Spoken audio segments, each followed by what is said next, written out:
GTA 6 is delayed again. S guys, உருட்டு post கிடையாது. இப்போ பார்த்தீங்கன்னா டைம் ஆல்மோஸ்ட் 3:15 ஆகுது.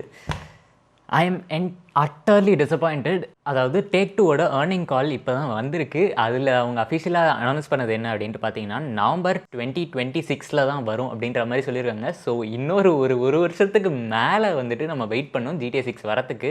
அன்னைக்கு அந்த PlayStation 6ஓட லீக்ஸ் பற்றின வீடியோவில் சொல்லியிருப்பேன். மோஸ்ட் ப்ராபப்ளி PlayStation 6ஏ GTA 6 கூட தான் வரும் போல இருக்குது அப்படின்ற மாதிரி வந்துட்டு பெரியாட்டாக சொல்லியிருப்பேன். அது உண்மையாயிருமோ அப்படின்ட்டு எனக்கு பயமாக இருக்குது. அண்ட் இங்கே வந்துட்டு சிரிக்கிற மாதிரி தான் இருக்கும். பட்டு அவ்வளோ வந்துட்டு ஒரு வெறியில் இருக்கேன். லிட்ரலி காலைல 3 மணிக்கு உட்காந்து எப்பா சீரியஸாக முடியல. நீங்கள் இதை பற்றி என்ன நினைக்கிறீங்க அப்படின்ட்டு கமெண்ட் பண்ணுங்கள். மோஸ்ட் ப்ராபப்ளி தமிழில் நான் தான் ஃபஸ்ட்டு கவர் பண்ணியிருக்கேன் அப்படின்ட்டு நினைக்கிறேன். இதை பற்றின ஒரு ஃபுல் ஃபார்ம் ரேண்ட் வீடியோ வந்துட்டு மோஸ்ட் ப்ராபப்ளி நம்ம சேனலில் கூடிய சீக்கிரம் வரும். ஸோ ஸ்டே டியூன்டாக இருங்க. அண்ட் அது மட்டும் இல்லாமல் இதே மாதிரி இன்ட்ரெஸ்டிங்கான கண்டு இருக்கேன். என்னோடய சேனல் செக் அவுட் பண்ணி பாருங்கள். ரைட்டா, அடுத்த வீடியோவில் பார்ப்போன்னே. Boy.